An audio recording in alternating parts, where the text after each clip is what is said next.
ত্রিপুরা প্রাক্তন মুখ্যমন্ত্রী বিপ্লব কুমার দেবের সহায়তায় প্রায় 18 বছর পর বিনা কিছু অবলম্বনে হাঁটতে পারছেন ভবরঞ্জন দেবনাথ।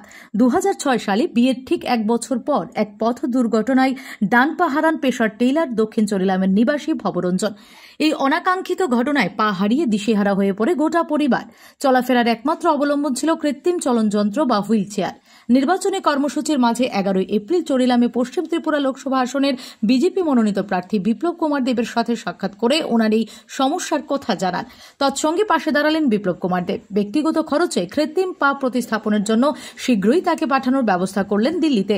দিল্লির পশ্চিম বিহারের রয়্যাল রিট্রিয়েটে তার কৃত্রিম পা সফলভাবে প্রতিস্থাপন করা হয়। এখন তিনি আগের মতোই অনায়াসে হাঁটতে পারছেন। দুর্ঘটনায় পা হারানোর পর উপার্জন অনিশ্চয়তার একেবারে দিশাহারা হয়ে পড়ে গোটা পরিবার। সংসারের দায়িত্বভার কাঁধে নিয়ে স্ত্রী বিড়ি বাঁধার কাজে যোগ দেন।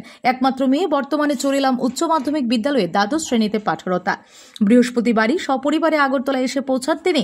কৃতজ্ঞতা জানালেন ত্রিপুরার প্রাক্তন মুখ্যমন্ত্রী বিপ্লব কুমার দেবকে। কোনো অবলম্বন ছাড়া অনায়াসে এখন তিনি হাঁটতে চলতে পারছেন। জানালেন আবারও নতুন প্রত্যাশায় জীবনযুদ্ধ শুরু করার কথা।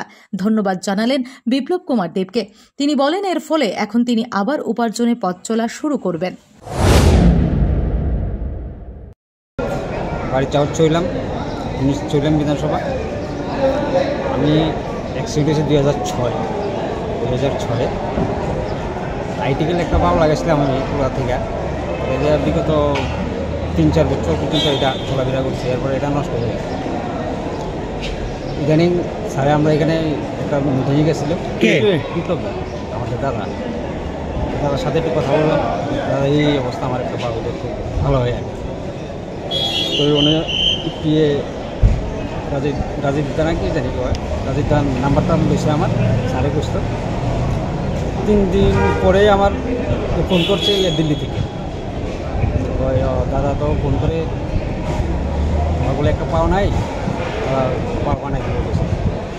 স্টেটমেন্ট সব কিছু আমরাই দিব, শুধু খাওয়ানটা তোমার। তো ফট করে আমার 2টা টিকিট করে দিল। 2টা টিকিট করার পরে তো আমার সাথে একজন যাইতে হইব। আমি একজন নিয়ে গেছে আমার টাকা দিয়ে আইতে। ওনার টাকাটা ওনারও একটা টিকিট করে দিয়েছে, 3টা টিকিট দিয়েছে।